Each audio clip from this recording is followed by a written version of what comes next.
Christmas season greetings. మీకు wait minute ప్రోగ్రామ్ని వీక్షించడానికి ఆన్లైన్కి వచ్చినటువంటి మీకు ప్రభు పేరిట శుభములు కలుగును గాక. గతంలో మనము చీకటిలో నివసించుచున్న ప్రజలకి గొప్ప వెలుగు కలిగి ఉన్నది అని మాటను మనం చూసాం. మత్తయి సువార్త 4వ అధ్యాయం 16వ వచనంలో.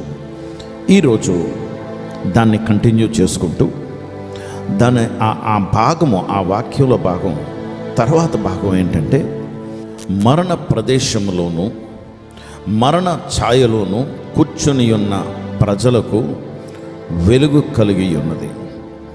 ప్రియమైనటువంటి దేవుని బిడ్డలారా, మరణ ప్రదేశము, మరణ ఛాయ. మరణ ప్రదేశము, మరణ ఛాయ, రెండు మాటలు వాడారు ఇక్కడ గ్రంథకర్త.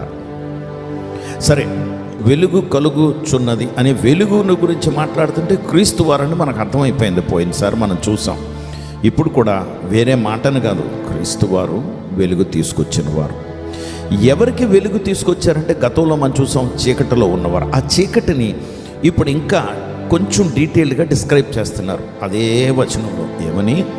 రెండు భాగాలు. ఒకటి మరణ ప్రదేశము, the land of the dead.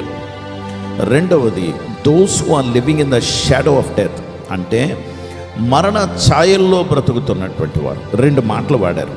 రెండు ఒకటే సూచిస్తున్నాయి, ఒకటే మరణం గురించి చెప్తున్నాయి. కానీ ఒకరు ఆ ప్రదేశంలోనే ఉన్నారు, రెండు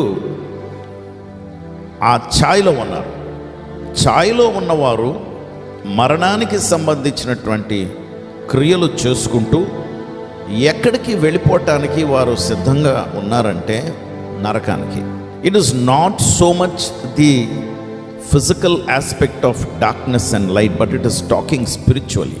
అంటే ఆత్మ సంబంధమైనటువంటి చీకటిని గురించి మాట్లాడుతూ దీనిని మరణము అని అక్కడ పరిశుద్ధాత్ముడు వర్ణించారు. ఈ మరణము దేనిని గురించి అంటే నరకము. కాబట్టి నరకపు మార్గములో ఉన్నటువంటి వారు ఛాయలో ఉన్నారు, నరకపు ఛాయలో ఉన్నారు. వారికి వెలుగు కలుగునుగాక అంటున్నారు. రెండవది మరణ ప్రాంతంలో ఉన్నారు, మరణ ప్రాంతంలో ఉన్నారు. దేవుని బిడ్డలారా, మరణ ప్రాంతము రెండు విషయాలు మనం గమనించాలి. ఒకటి, యేసుక్రీస్తు వారు ఏ దేశంలో పుట్టారో అక్కడ వెలుగు కలుగును గాక, అంటే ఇజ్రాయేల్ ప్రజలు. ఆయనను మెస్సియాగా అంగీకరిస్తేనే వారికి వెలుగు కలుగుతుంది. తండ్రి అయిన దేవుడి దగ్గరికి, నిజమైనటువంటి దేవుడి దగ్గరికి మార్గము యేసు ప్రభు తప్పించి ఇంకొక మార్గము లేదు. ఆశ్చర్యం ఏంటంటే, ఈ రోజు వరకు కూడా మెస్సియా వస్తాడని చూస్తున్నారు. వారి దేశంలో పుట్టాడు, వారే చంపేశారు, ఆయన సమాధి అయిపోయాడు, తిరిగి లేచిపోయాడు, ఆరోహణ అయిపోయాడు కూడా. ఇప్పటికీ కూడా ఇంకా మెస్సియా వస్తున్నాడు, రాబోతాడు అని ఎదురు చూస్తున్నారు. ఎందుకు అంటే ఆయన మెస్సియా కాదని నమ్ముతున్నారు. అందుకే ఆయనని మెస్సియా మనం అంగీకరిస్తే, మెస్సియాగా అంగీకరిస్తే అంటే దేవుడి చేత పంపబడిన వాడు అని మనం అంగీకరిస్తేనే మనకి ఆ మరణ ప్రాంతం నుండి వారికి ఎలాగా వెలుగు కలుగుతుందో, రక్షణ కలుగుతుందో, అలాగే అన్యులైనటువంటి మనం, అంటే యూదులం కాదు కదండి, యూదులు కానటువంటి వారిని అందరినీ అన్యులు. కాబట్టి మరణ ప్రదేశములో జీవిస్తూ ఉన్నటువంటి మనకి, మరణ ప్రదేశములో అంటే అన్నీ మృతమే, మృతతుల్యము. నీ ప్రయాస అంతా కూడా మృతతుల్యం. ఎందుకంటే ఏదో కష్టపడుతుంటావు పొద్దున్న నుండి సాయంత్రం వరకు, ప్రయాస ప్రయాస ప్రయాస. దేని కొరకు నీ ప్రయాస? దేని కొరకు? Everything in this world is passing away అని భక్తుడైన యోహాను మొదటి పత్రిక 2వ అధ్యాయంలో రాస్తాడు. ఈ లోకములో ఉన్నదంతా గతించిపోతుంది.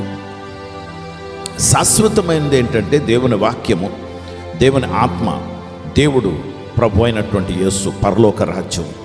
ఆ పరలోక రాజ్యానికి సంబంధించినటువంటి ప్రయాస మనము పడాలి.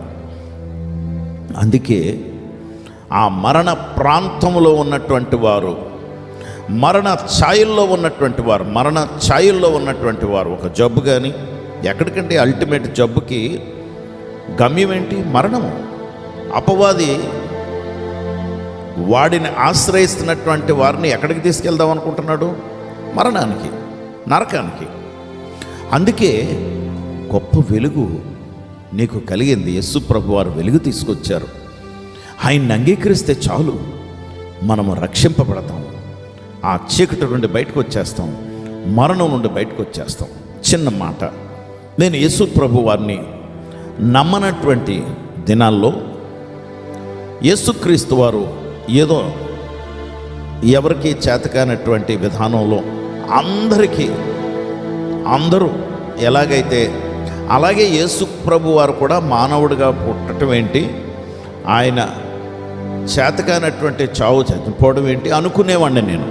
కానీ ఏ రోజైతే నేను కూడా చనిపోయే పరిస్థితులు వచ్చాయి, ఎందుకంటే నా మీద ఒత్తిళ్ళు ఎక్కువైపోయాయి, మానసికంగాను భౌతికంగాను, ఆఫీస్ ఒత్తిళ్ళు, ఆర్థికపరమైనటువంటి ఒత్తిళ్ళు, అన్ని రకాల ఒత్తిళ్ళు. ఏకాకినైపోయాను, ఒంటరినైపోయాను. ఎవరూ నన్ను అర్థం చేసుకునేవారు లేరు, మాట్లాడేవారు లేరు, నేను ఎవరి మాట కూడా విన్ను.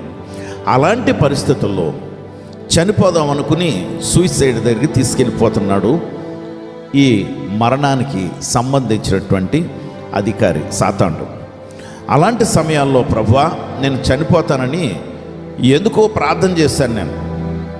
ఎందుకంటే నా భార్య క్రిస్టియన్ కనుక, యేసు ప్రభువుని నమ్ముకుంది, చాలా భక్తిగా బైబిల్ చదువుతుంటేది, ప్రార్థన చేస్తుండేది. మా అత్తగారు చాలా ప్రార్థనా పరురాలు.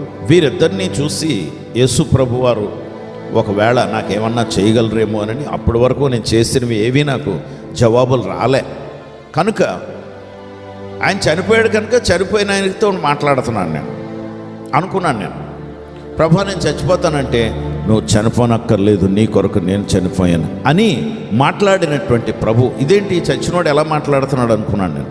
అనుకున్న వెంటనే నా తలంపులు ఆయన గ్రహించి మాట సెలవిస్తున్నారు. నేను ఆత్మస్వరూపుడిగా నీ కొరకే భూమి మీదకి శరీరాన్ని ధరించుకుని నీ కొరకు వచ్చాను. నువ్వు క్షమాపణ అడిగితే నీ జీవితాన్ని మారుస్తానన్నాను. దేవుని బిడ్డలారా, ఈరోజు ఆ మరణం నా మీద నుండి తొలగిపోయింది. ఒకప్పుడు నేను ఎక్కడ జీవించాను? మరణ ప్రదేశం. ఒకప్పుడు నేను ఎలాంటి ప్రాంతం? అది మరణ ఛాయలు. కానీ ఇప్పుడు నేను ఎక్కడ జీవిస్తున్నాను? వెలుగులో. దేవునికి మహిమ కలుగును గాక. నిన్ను ఆహ్వానిస్తున్నాను, వెలుగులోకి వస్తావా? యేసు ప్రభు వారిని నమ్ముకుంటావా? నమ్ముకుంటే నువ్వు ధన్యుడివి, ధన్యురాలు అవుతావు. నీ సమస్యలు, నా ప్రభు నా సమస్యలు ఎలా పరిష్కరిస్తున్నారో అలాగే నీ సమస్యలు కూడా పరిష్కరిస్తారు.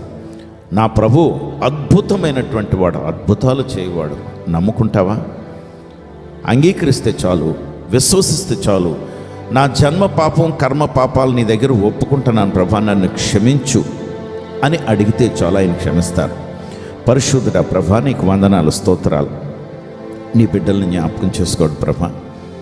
నాయన, ఈ మాటల ద్వారా వారిని ఒప్పింపచేసి నాయన నిన్ను అంగీకరించడానికి, వారి జీవితాల్లో మార్గాలు తెరవబట్టడానికి, వారు వెలుగులో నాయన ఆ మరణ ఛాయల నుండి, ఆ మరణ ప్రదేశం నుండి జీవించు ప్రదేశంలోకి, అలాగే జీవించు ఆ ఛాయల్లోకి, లేకపోతే నీ వెలుగులోకి మేము రావటానికి సహాయం చేయండి.